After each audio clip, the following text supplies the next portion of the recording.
בואו איתי לעשות שילוב שפתיים שראיתי בסרטון של חברה שלי. חוץ מהגלוס שיש לה גוון 0.1 ולי יש גוון 0.6.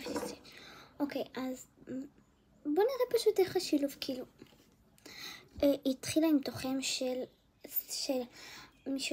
אנה זק בגוון 0.4.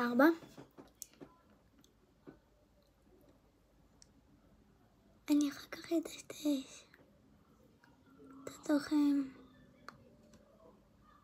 כי אני לא אוהבת תוכם חזק מדי.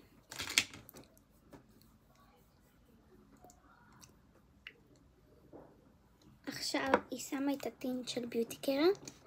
כן, הוא ממש גמור. יש לי עוד אחד.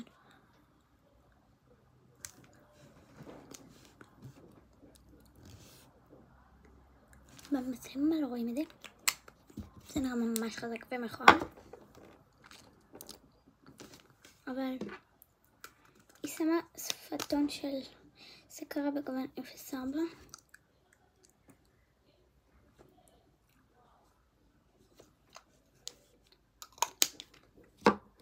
עכשיו נשים גלוס בגוון 0.6.